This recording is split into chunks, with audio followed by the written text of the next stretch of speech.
Alright, Common Core Algebra 2. So this is 4.9. This is going to be about graphing and solving quadratic inequalities.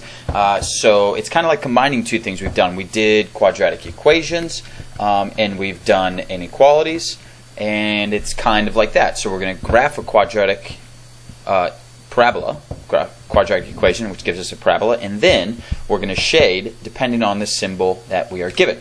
So to graph the quadratic inequality, you're starting to graph the parabola with the equation f of x equals ax squared plus bx plus c, or remember this most of the times for now, is going to say y.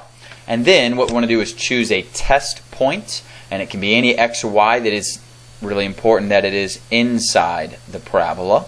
And then after that, just like the inequality, you're going to test that point. You're going to plug it in. So choose a test point, and you can even add to this, plug in and simplify.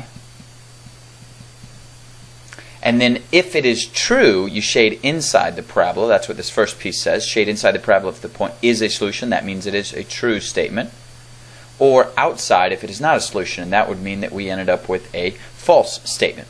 Okay, so what that would look like.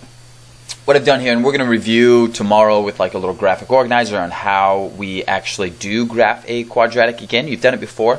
But if I took this quadratic, I would have found the vertex, and I got that point down here. Then I would have found my two x-intercepts, which you can see in blue. I could plug in 0, and I get my y-intercept. And then remember, we've got a point of symmetry. So what I want to do is choose a test point. So I'm going to take this purple point and anywhere inside the parabola. So you see, first I dropped it as outside the parabola. I want to drop it anywhere in here.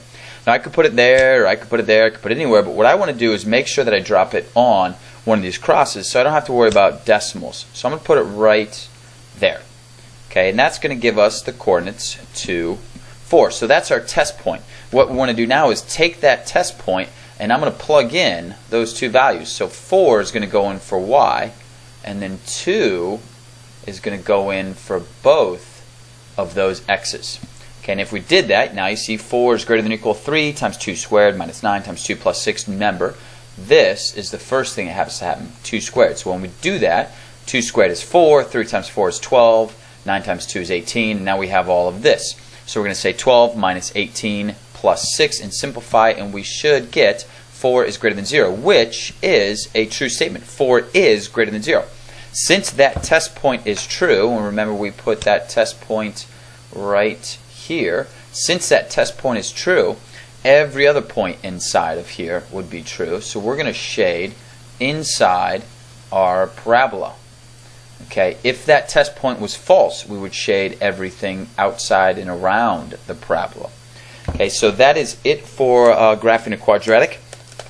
Big thing is we're going to have to kind of relearn or probably refresh ourselves on how we graph a quadratic. We did 3 different ways: standard form, vertex form, and intercept form.